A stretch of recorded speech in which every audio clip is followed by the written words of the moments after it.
Hello, ladies and gentlemen, and welcome back to the Just Interesting podcast, the weekly show that aims to be not boring, not too interesting, but just interesting enough. And as you can see, sadly, it is just the two of us following a recent court case that happened in the UK. Martin has gone into witness protection to avoid the wrath of J.K. Rowling. But she thinks that she's currently after Daniel Radcliffe. She's got him confused with Daniel Radcliffe. There's a big misunderstanding. Yeah. Martin thought it best for his own safety to go into witness protection, so that's what's happened. We're not going to dwell on it for too much longer. But hopefully he'll be joining us next time. But in the meantime, I've got Robin joining me this week. Robin, how the devil are you? How the devil am I? I am well, and I'm very happy to see your face and hear your lovely voice. And, of course, to talk to our wonderful listeners and watchers on YouTube or whatever podcast platform they choose to consume our episodes. You said that with a little bit of disdain, as if like, whatever podcast platform they're choosing. That's not YouTube. To. No, I didn't mean to. I'm sorry if it came out that way.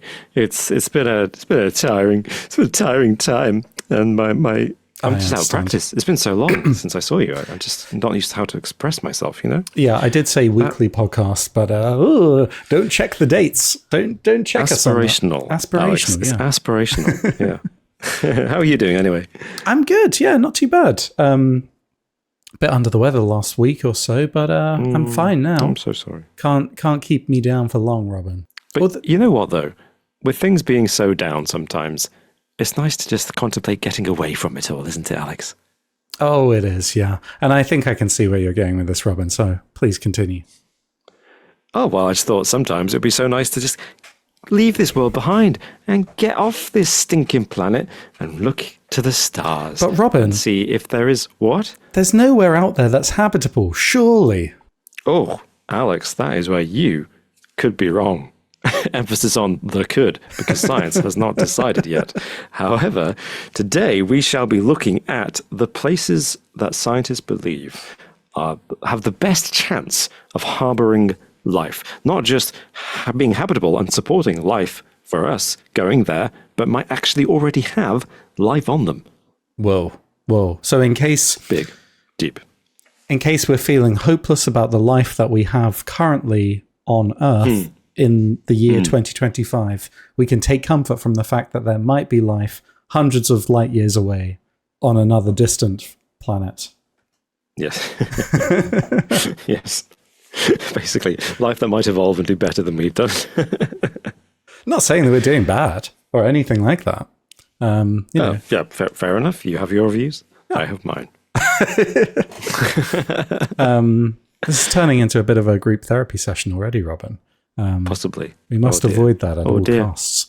We must indeed. But before we jump into that, we're going to be sharing with you some facts that we learned this week, as well as giving a massive thank you to our Patreon supporters who keep the lights on here at the Just Interesting podcast and who have been supporting us for years, and we can't thank them enough. And I believe, Robin, you may have a few people you'd like to personally thank. I do, Alex. I would like to particularly extend thanks to Scott Joel, Amy Licious, Cindy Hafner, Rashad Najar, Caleb Wilkerson, Kurt Jones, John Baker, Janie, Henny Ruffle, Nicholas Dill, Emmett Tapia, Ahmad, Peasward, Josh Tromatek, Filthy Casual, and Simon Workman for their wonderful above and beyond support for this channel. It's absolutely amazing. Thank you so much, everybody who listens to us, everybody who supports us through Patreon and YouTube membership. You are wonderful. Thank you so much. Yeah. And even just watching these podcasts and occasionally giving a little a thumbs up on YouTube is amazing. Yeah. So thank you all so much. Robin. Yeah, please do give us a like, share, comment, review on your podcast platform. Always helpful and always amazing to hear your views. Absolutely. But Robin, I know you've been busy the last few weeks, but have you had the opportunity in any kind of downtime to absorb an interesting bit of information that you'd like to share with our listeners? Oh, you know what, Alex? I have indeed. And this is actually a fact that has really kind of hit home. Some things just really get you. So I think I will remember this without, unlike sometimes facts we learn, and then I say it on the podcast, and then my brain is like, well, don't need to know that anymore. This one I think will stay with me. And it is... How to kill a man. Have you ever used... How to kill a man and get away with it. No. Have you ever used the phrase, or heard the phrase used, bon appétit? I have, yeah. I have, absolutely. Okay. Good. And when you've... Good appetite, good eating. Good appetite, yeah. Yeah. Have you ever wondered... Why do they say that, actually? Yeah. You'd be like, enjoy your food. Because they say it meaning enjoy your food, right? They or do. Like dig in, I guess, maybe. They do, but clearly you are an intelligent and discerning man because you have put together already that it kind of doesn't make sense to say good appetite when they mean enjoy your food. And the reason is, Alex, this phrase in French, obviously, originates from the Middle Ages when, in medieval France, what we know as French cuisine hadn't been invented yet. And in fact, notoriously, in the Middle Ages, French food was awful. Like, really, really bad. Often rotten, really simple. Lots of peasants obviously eating very simple food. And it was considered so bad that they colloquially came up with this jokey phrase of bon appetit, which means, I hope you're feeling hungry because this is what you're getting. Oh, nice. So, fair enough. Yeah. So a bit of self-deprecating put down. Yeah. Fair it's enough. a joke, basically. It's kind of like, I hope you're hungry. And when French cuisine really became a thing, when chefs in the 18th century started inventing food, if you said bon appetit, it was insulting. Oh. Because they just made this extraordinary food, and you're saying, I hope you're hungry because this is crap. And obviously chefs wouldn't like it. So over time, presumably because it was more of a lower class thing that people would say, it's transferred its meaning. And in the English speaking world, we use it as a kind of have fun, enjoy your meal. Is this why French people hate us so much? Because we go over there. Like not like the whole reasons, I'm aware there's a lot of history between our countries. A bit of history there, yeah. But, is it nowadays, is it 90% the fact that we go into a French restaurant and we're like, oh, bon appetit, and they're like, you silly Englishmen. I think you're right. Unquestionably, Alex, that's why they hate us so much. Yeah. That makes sense. Done. Solved. So just stop it. Stop saying it. So what have you learned this week, Alex? Well, Robin, actually, do you know what? I will say what I've learned, but you've brought up food, and now I need to delve into this a little bit. What's your favorite cuisine? What's the best cuisine that exists today? Ooh. Because a really lot of good people one. would say French, but I wouldn't say French because no, I wouldn't. No, I can't have gluten, and French people take that as a personal insult. They love a bit of gluten. They do. They also love meat, and it seems, at least the version of French cuisine we get in the UK, doesn't seem to acknowledge that vegetarianism is the thing. So that's a really good question. I think even before then, when I was a meat eater, I wouldn't pick French cuisine. It's hard to beat Italian. They've got some core classics right there. Yeah. It does go against what I just said because Italian food is essentially pure gluten, but they have a different attitude to it where it's like, because it's so tied to their kind of core identity, it's like the thought of not being able to eat pasta and pizza is like, they wouldn't wish it on their worst enemy. So whenever I've been to Italy, they actually have like the best selection of gluten-free foods I've found. So it's actually great for me over there. There you go. Yeah. There you go. So yeah, I'd agree with Italian food actually. Italian. They nailed it, didn't they? They did. They really did. Can I be a bit arsey though and say something else? Yeah, absolutely. Can I opt for British cuisine? It's a bold statement you're making. So yeah, absolutely. But can I say that with the caveat that 21st century British cuisine has benefited from a couple of centuries of empire. So we've just taken all the good stuff from everywhere else. And you tried, the only thing that you can identify, I think, as British is a pie. I think that's the only thing that the British make that nobody else really makes. And that's pie and gravy, both of which are things I bloody love. So that's British. And then everything else that's British cuisine is Indian, Italian, maybe some African, I don't know. That's all really good stuff. So yeah, get the best of all worlds if you eat British. Exactly. It's like going to one of those world continental buffet restaurants when you come to the UK. You can have whatever you want, basically. It really it's is, all British cuisine. Yeah. And if you like seafood, which for the record I don't, we're an island. We've got quite a good variety of seafood options, unlike some landlocked countries. It's very true. Yeah. What's your seafood like, Luxembourg? Not very good. Well, it's an interesting question to put to the audience anyway. What do you think is the best cuisine out there? And I don't know. Yeah. Maybe I'm just hungry, but maybe we should delve more into this topic at some point. I don't. It's got legs, Robin. We can talk about it. We can talk about this for an hour. Yeah, yeah. Let us know if you'd like us to talk more about cuisine. We will review cuisine on our a little more interesting Patreon exclusive episodes. How about that? We'll do a series. That would actually be great. Let's do food reviews. Let's get into culinary food reviewing. Yeah, go to restaurants. Gosh, yes, definitely. Yeah, I might. We're going to pause the recording, by the way, everyone. You're going to hear 10 minutes of silence whilst I go and order a pizza. And then about 20 minutes into the recording, again, there'll be a period of silence while I eat the pizza that I've ordered. Turn this into an ASMR mukbang. Oh, you don't want to hear me chew. Yeah. Anyway, so I learned a fact about films this week, Robin. Well, a specific film. It's the 1971 Willy Wonka and the Chocolate Factory film, obviously. You probably already know this fact. But the German actor who played Augustus Gloop, Michael Bullner, he became a tax accountant after the film. And the film wasn't really shown that widely in Germany. And he had no idea how popular the movie was in America, like how much of a cultural phenomenon it was, until decades later when he was invited to fan conventions. And apparently other cast members only managed to get in touch with him by placing an advertisement in a German newspaper that read, "Augustus, show us a sign." Oh, what? So they had to try and track him down. He had no idea how popular it was. So there you go, and since then, he's regularly appeared with other cast members at fan conventions. So there you go. I thought that was fun. I did not know that. How that's kind of a sweet story. Imagine just finding out that that's something that you did decades earlier that you never even thought about again. Yeah, you're actually a cultural phenomenon on the other side of the world. Maybe that's surreal. Maybe that's the same thing that's happened with us, Robin. Maybe we'll go to China one day and everyone there will know who we are. Maybe. I'm not optimistic, though. I'm afraid the viewer analytics don't lie. Yeah, I'm afraid. We have a little too much information, unlike, what was his name? Michael Bullner. Michael Bullner, yeah. Bulmer. Yeah. Bulmer, whatever.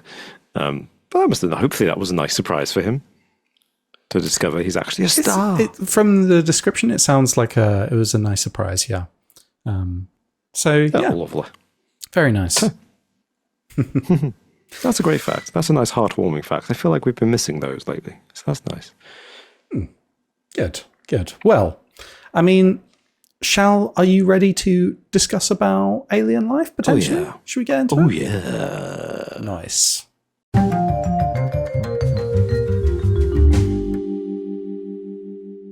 So, alien life. Which planet is most likely to harbor life? So the reason why we chose this topic, as many of you probably could guess, is there was a news story a while ago, last week. Last week, yeah. That scientists have found the strongest evidence yet of life on an alien planet.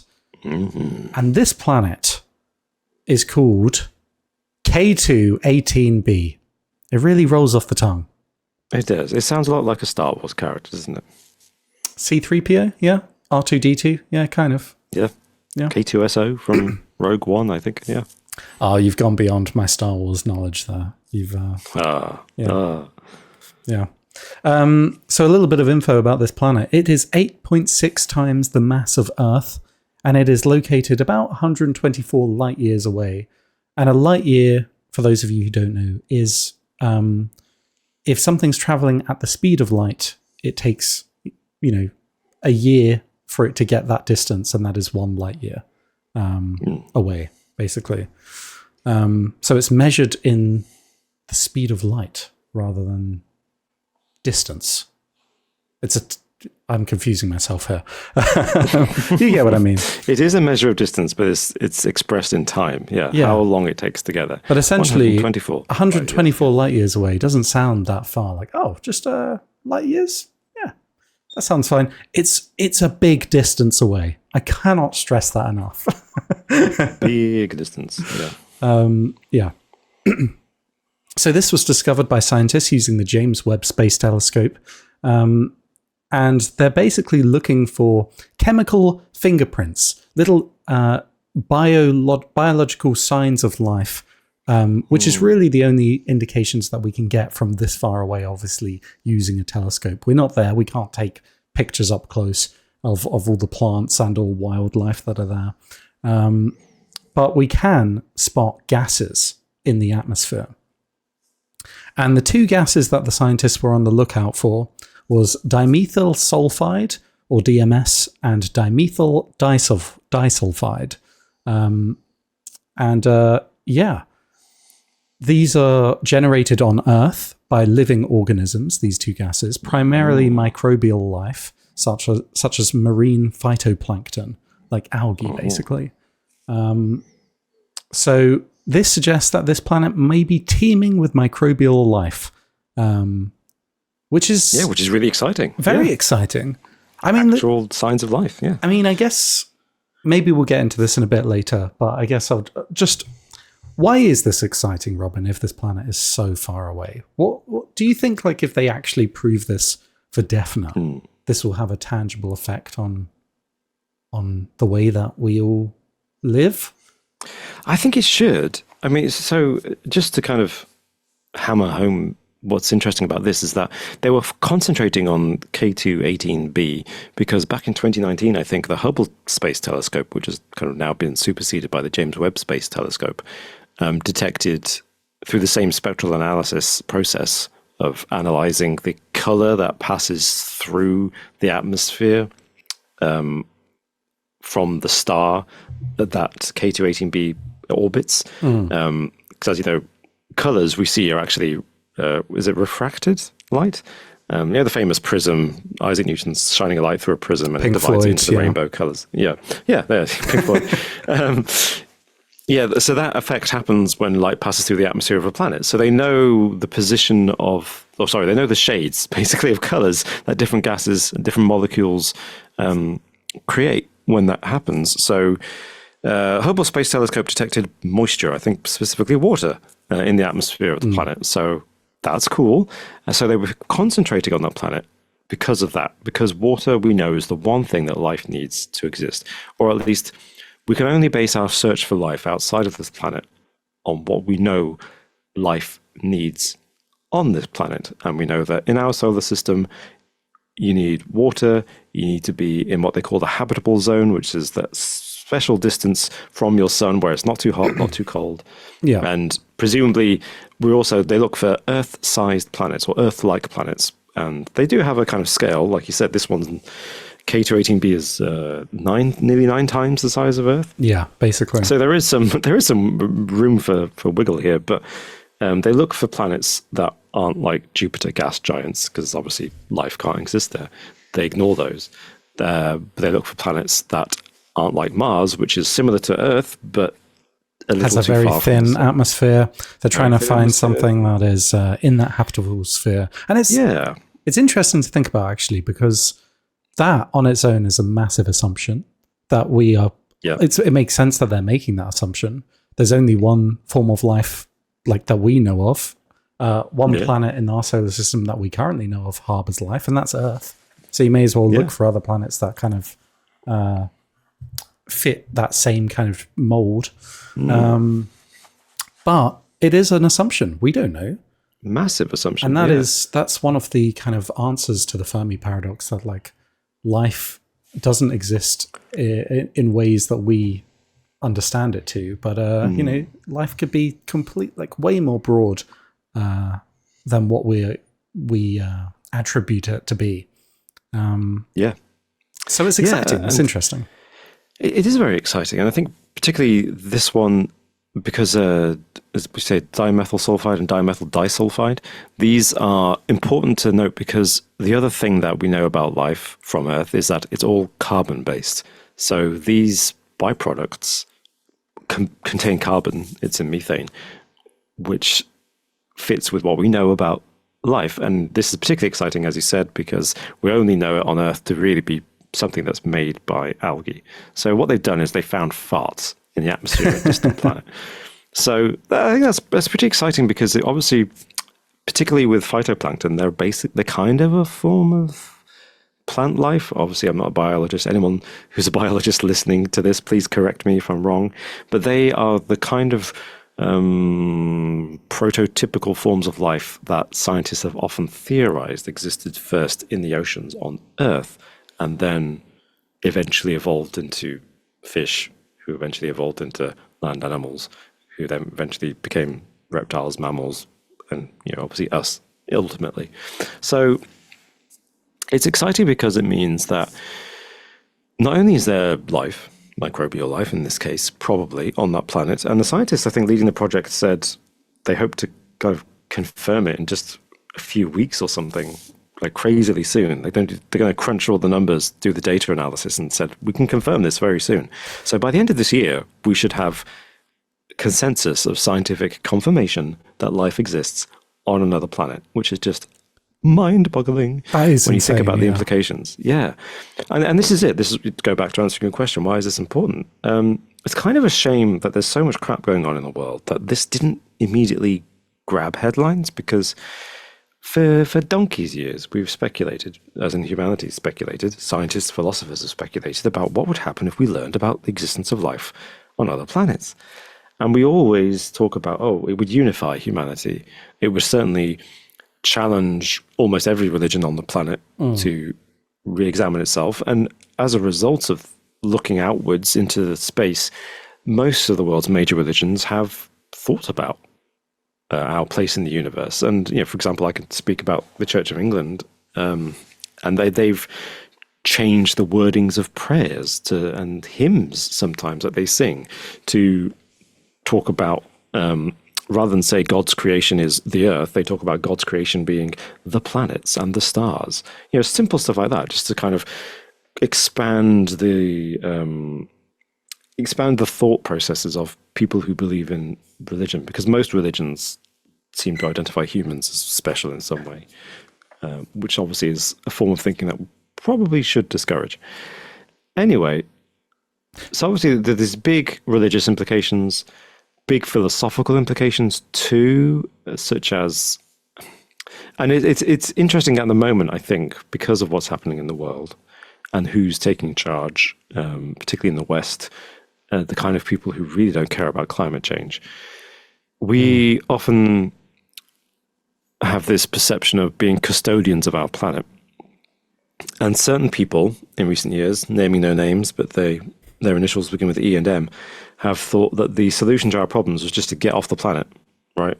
Like, let's just go to another planet and we'll live there instead when we kill our planet off. But I had to mentally cycle through several people's names then to get to the one. I was like, who? He was talking about. Who are we talking about? Who are we talking about? I got it very quickly. Yeah. So suddenly that attitude, which is in essence a colonial attitude of, we'll just go somewhere else and take over. Suddenly you think, well, there's a possibility of life on other planets. And that has practical implications, right? Because on the one hand, you could argue the philosophical thing of, well, this planet doesn't belong to us. It belongs to some other form of life. Even if it's not intelligent, that hasn't stopped us before, Robin. It hasn't stopped us before. But even setting that aside, just practically, it's like, well, if there's life already there and it's microbial, is it safe? Do we need to think about what it will do to, for example, think about the Mars missions. We were discussing it the other week in an episode about some of the planned missions to Mars. Often they take the form of, we'll send a bunch of equipment there first, and then we'll send people, and they can use the equipment to build a habitat that they can live in. And then more people can come later and they can build a city and they can terraform the atmosphere. what if this microbial life, for instance, happens to really like eating steel or eating, nylon or whatever stuff they use to build their habitable habitations out of? It just suddenly raises all kinds of questions, like how practical is it to go to other planets where there is life? On the one hand, scientists are actively seeking planets that are habitable because it means we can go and settle them more easily. Yeah. On the other hand, it's like, well, if we go there and there's already something there and it wants to eat us, even if it's only eating us on a microbial level, maybe we should perhaps rethink our approach. I'm sure there are other questions that are raised. I mean, I feel like in the year 2025, with the 24-hour news cycle, AI, fake images running amok, I think it's almost a shame that this news could break in this year and not like 20 years ago, Yeah. Because I almost feel like this is, I know it would be a massive news story, but it's almost like one of those stories that people, what do I do with that? What do I do with that knowledge now? And also the people that aren't naturally going to be predisposed to believe it anyway have more reasons than ever to just say, no, it's fake, scientists are lying. Yeah. So it's a shame, I think, in many ways that this might be happening this year. But also it's kind of abstract when it's so far away. Like, to put things into perspective, the furthest we've ever ventured into the cosmos, humans have ever, sent anything, was Voyager 1 and Voyager 2 spacecrafts. Of course. And they used numerous flybys of several planets in our solar system to get a slingshot trajectory right out of the solar system. And now, when was it? 40 years ago they launched? In the late 70s, 77, I want to say. So what's that? 50 years ago? No, nearly 50 years ago? Yeah. They have only just made it outside of what we consider to be our, solar system. They've only just made it into what's the word? Solar space, I guess you'd call it. The space between spaces. The space between space. And that's as far as we've ever been. So the thought of going somewhere 174 light years away is not practical. There is no proposed method of doing that currently with any current technology, Well, that's worth noting, because although that is on a cosmic scale incredibly close, the light we're getting from that planet is 124 years old. So it's actually reflecting the conditions of the atmosphere 124 years ago. Yeah. So things could have changed a lot. I mean, just look at the atmospheric changes we know have taken place in the past 100 years on planet Earth because of climate change. Whether you believe it's man-made or not, the atmosphere has dramatically changed in terms of the ratio of gases. And that has had an effect on the planet with ice melting, and therefore the impact that's having on life all over the planet. If we start seeing K2-18b rapidly industrializing in the next 50 years, that's when we get scared and start thinking of the three-body problem. Launch the nukes before they see us. Yeah.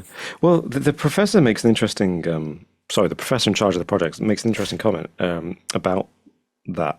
It says, not industrialized stuff particularly, but he says his name's Professor Niku Madhusudan, and he said the amount of gas that they estimate in the atmosphere on K2-18b is thousands of times higher than the gas we have on Earth. So if the proportion of gas on that planet to phytoplankton life is the same as the proportion on Earth, then it should be, in his words, teeming with life. Oh, interesting. Okay. And then he goes to say, if we confirm that there is life on K2-18b, it should basically confirm that life is very common in the galaxy. Which then, obviously, because the universe is infinite, it means there's a chance for life on many, many, many more planets.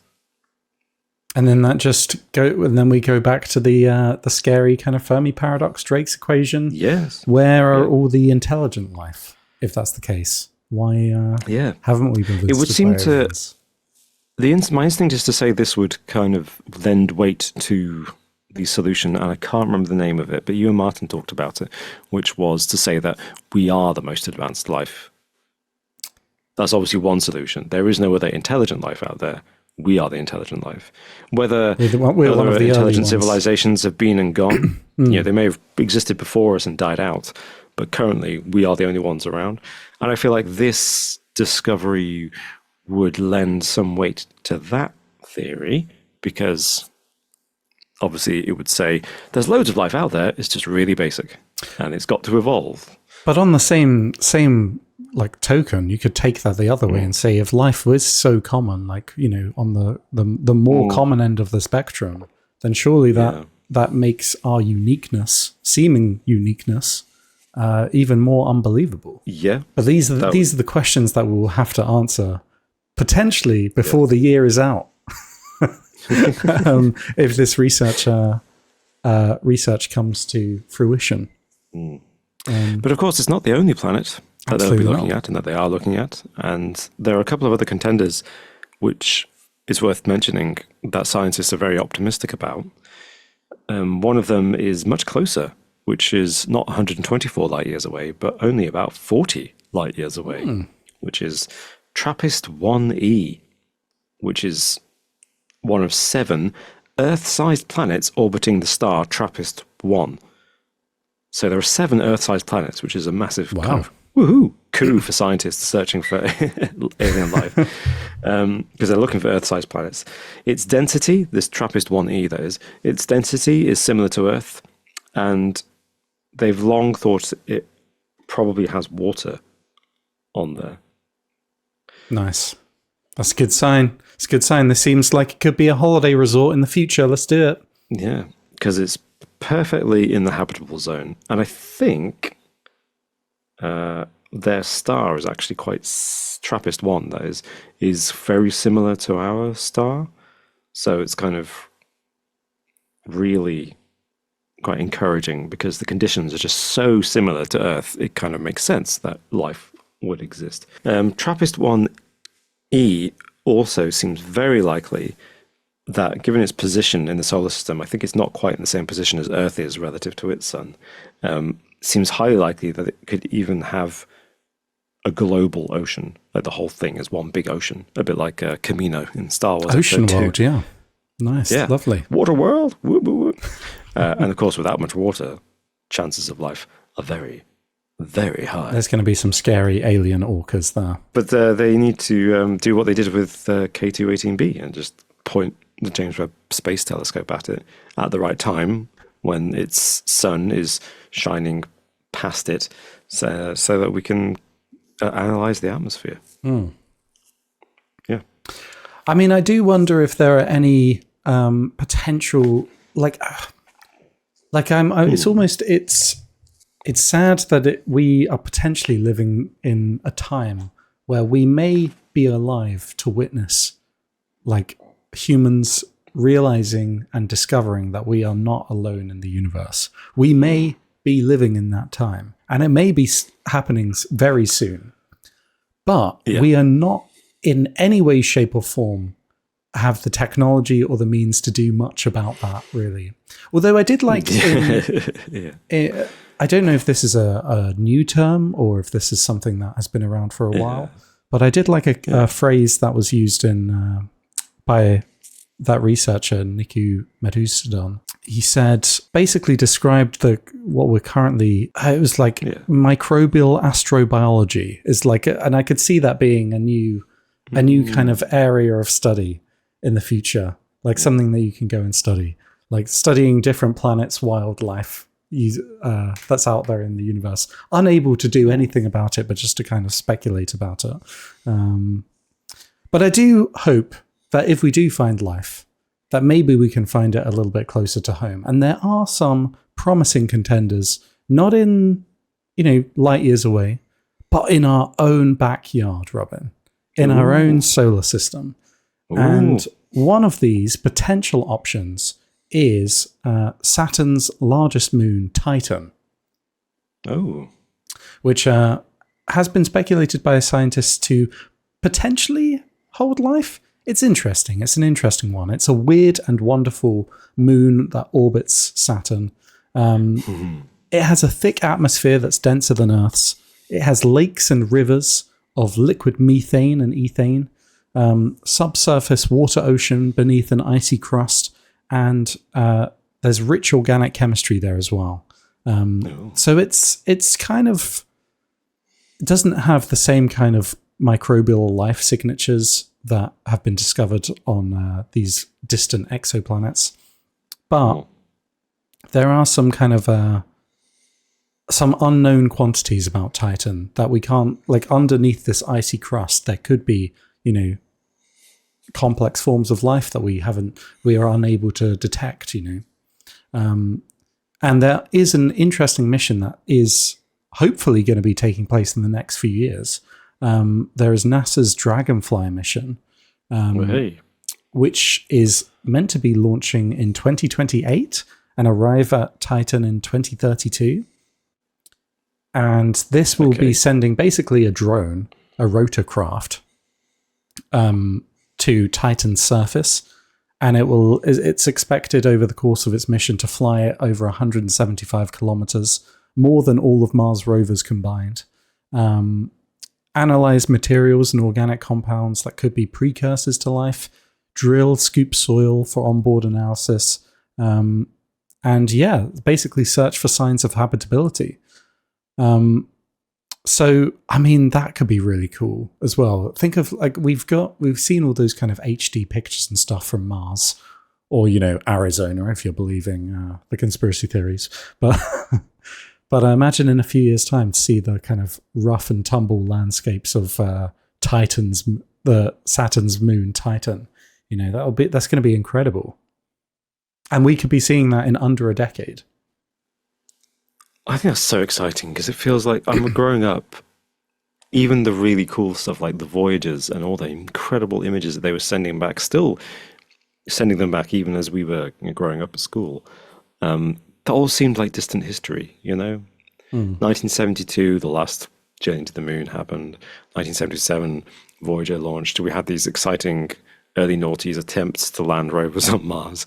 And then, of course, last decade, we had NASA landed the rover, didn't they, on Mars? But even manned Mars missions, they've talked a lot about them, but nothing's happened yet. And you're thinking, well, what's going on? But in the next few years, we've got the new mission to the moon and this Dragonfly mission, which seems completely plausible. Just sending a drone to Titan is really exciting. I'm so excited to see what they discover and see those close-up pictures of what it's like over there, because it still blows my mind when I look at pictures of, the surface of Mars. Just can't believe that there's something else out there. Yeah. Doesn't it just make you want to get up there into space and stare deeply at a camera whilst holding a daisy and just float around? Did you not see any of that this week? The Katy Perry I did not. Trip to space? Was she holding a daisy? I did not see that. Yeah. No. And then I heard her talk about what she loved. She loved astrology and astronomy and astrology and astrology. Yeah, she just loved space. That was a terrible. I feel a bit sorry for her, but at the same time, she could have prepared herself a bit better to answer that question. I think Gayle King was my favourite. Y'all been to space? That was good. Yeah. So terrified. Oh, yeah.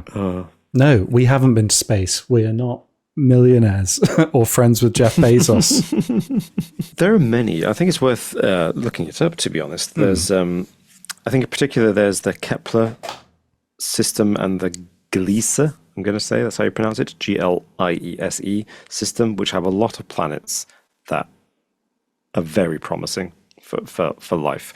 And these are just the beginnings. There's the whole exoplanet database, which I think is on NASA's website. Just look it up and you'll come across it. And it lists all the planets that they've detected so far outside of our solar system. And it's just over 5,800 planets so far that they've identified, which is an astonishing number. Yeah, and they haven't even covered that big an area of space. And the furthest one away is not that far away in cosmic terms. They're all within our galaxy. They're all within our side of the galaxy, and I think they're mostly within our section of the Milky Way, that strand of the galaxy that we exist on. So it's really quite mind-blowing when you just start to do the maths to figure out the odds, just how many planets there are in our galaxy, how many galaxies there are in the universe, and how many planets are in all those galaxies put together. And it just, you think, yeah, life has to exist in some form. And once you start detecting it in a planet that's as close as 124 light years away, the odds of there being life on the other side of our galaxy are humongous. And then the odds of that life being intelligent, or at least, yeah, I'm going to say intelligent, but certainly evolved to the point of becoming intelligent, are astronomical as well, no pun intended. And then you just think, yeah, what does that mean for our place in the universe? And what does that mean?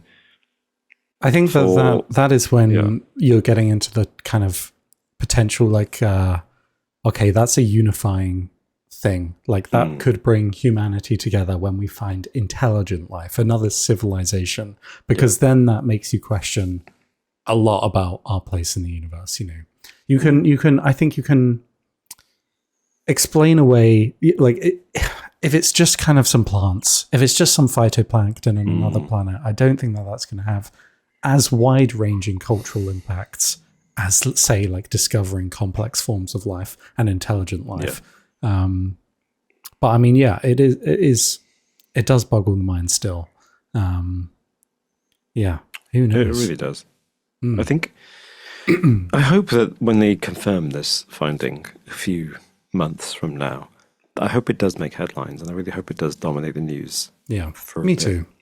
What I do think it would do, in fairness, is even if it's marginal, I think it would help to focus efforts on like space and discovery. Like if for like the scientific community who are interested in this, like how much more research would go on to this planet? How much more funding would be given to even more complex space telescopes than James Webb? You know, what, like, okay, we need to get as much information as quickly as we can about this planet, you know, and I think that would be exciting. The developments and the focusing on projects related to,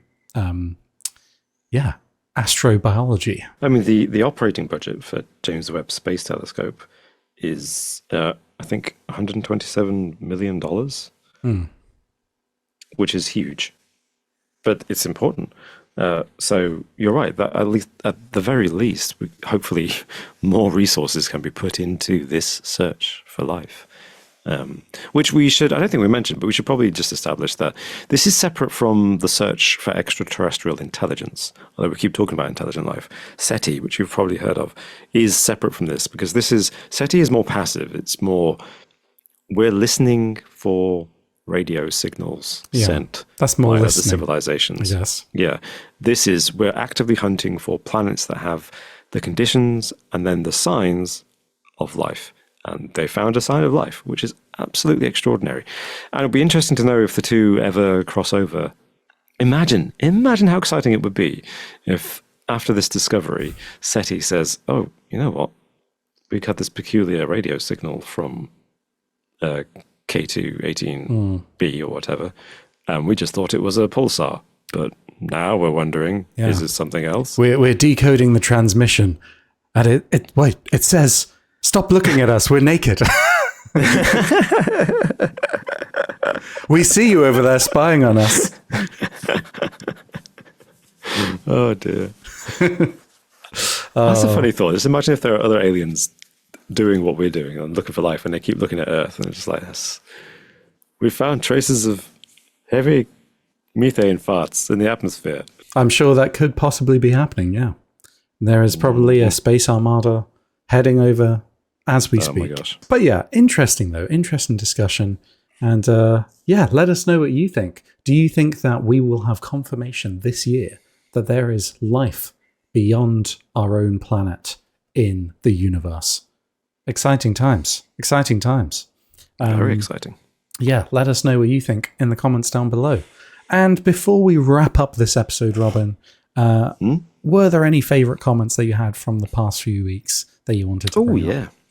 Speaking of comments, yeah, a couple actually. I'll just start with one, which was from DYE 1006, who says on our last episode, which was about Saudi Arabia's $1 trillion gamble, Oh, yeah. The Line, Die1006 says, Robin, could you not have walked the final distance home if it was the last bus of your commute and only takes around 10 minutes? Oh, yeah. I remember this. No, this Yes. sounded like a very stressful situation. Thanks. Yeah. So this is a story where I got stranded in the middle of the night, and a bus just passed me by after I waited for half an hour for it. And to be honest, yeah, I could have spent that half an hour walking home. How long was the probably. walk? From, to Well, the your home? walk from that bus stop to where I live is more like 45 minutes. But it was one in the morning. You don't want to be doing that. I know it was cold, Yeah. and I was slightly drunk. So yeah, I didn't really want to do that. Also, you go through some really dark patches of empty fields, right? A bit So creepy, yeah. There's places I don't want to go through at night. Yeah, so there you go. Question answered, but a good point. If I knew the bus was going to just pass me by, maybe I would have started walking home. Yeah. Fair enough. That's not where you want to find the ghost of Dick Turpin, just in No, it's not. wandering home, slightly drunk. Yeah, agreed. Oh. Well, I had a comment from JavaDog6186 on that very same episode, and this is one I'm kind of curious about. You can't just leave it like this, JavaDog. You have to provide more information. But this is in regards to the Line, this massive project by the Saudi government to build. How far away is it? It's 180 miles of this massive city that is a line, essentially. 170 something kilometers, I think. So Yeah. just over 100 miles. Yeah. And JavaDog says, I have a friend who has connections to it, and they said it's going to be drastically reduced in size. I mean, you've got to expand on But is that that. all they say? Is that it? Yeah, you've got to expand Come on that, on. JavaDog. Yeah. You've got to give us more information to go on. How drastically? What are they expecting? You don't have to dox them, but what's their tell us. intel? Yeah, we can be Share, an anonymous. please. Share it anonymously. Yeah. Yeah. Well, we already commented in that episode how the first phase, which is to be completed by 2030, is already projected to be half the size they initially announced it. So, yeah, interesting to know what that means for the rest of the project. Yeah, absolutely. Well, I've got another comment from Jasper Snell 432 from a different episode, actually. Psychic predictions for 2025. Oh, Where we very looked nice. at Nostradamus, of course, and Baba Vanga and somebody else who I can't remember. So, firstly, always nice to know people are watching and listening to our older episodes. So that was satisfying. But Jasper Snell 432 says, I would take telepathy, even if I had to learn to filter it out. Worst comes to worst, use it to get rich and live in solitude. So I think that's in response to, we must have asked each other, if you could have telepathy, would you take it? I think so. Yeah. I think that was the question, maybe. Yeah. Yeah, and then I think we tended to opt that it would be too much of a nightmare. If you You'd be can hearing switch it everyone's off. thoughts all the time. Yeah, if you can switch it off, it's okay. But if you can't, then no. But a good point I hadn't thought about, Jasper, which is use it to get rich and then just live in the hills alone. Good idea. It's a bit bleak, but yeah, fair enough. Yeah. If it's done by distance, so like we can chat online virtually and I can't hear your thoughts, then maybe that works. Maybe that's better. Yeah, that works. Yeah, in the modern era, that could work. I hadn't thought about that. Modern era makes it more. What's the more range feasible. of your telepathy? Yeah. Good question. Fair enough. And then I've just got another comment from Joseph Knudsen 3237, and they just says, "Not a bad drop, guys. Well worth a like." So Hey, thanks very much. Oh, thank you. Cheers. Thanks very much. But yes, no, thank you everyone so much for watching and for all of your comments. We really appreciate it. And yeah, hopefully next week Martin will be out of witness protection. Hopefully JK will have called off the dogs and it will all be good by then. But we'll see. We'll see, I guess. We'll see. It's a tense time. Yeah. For all Daniel Radcliffe lookalikes around the world, it's a tense time. But yes, thank you everyone so much for watching and listening. We hope you enjoyed this episode, and we shall see you all in the next episode. Bye-bye.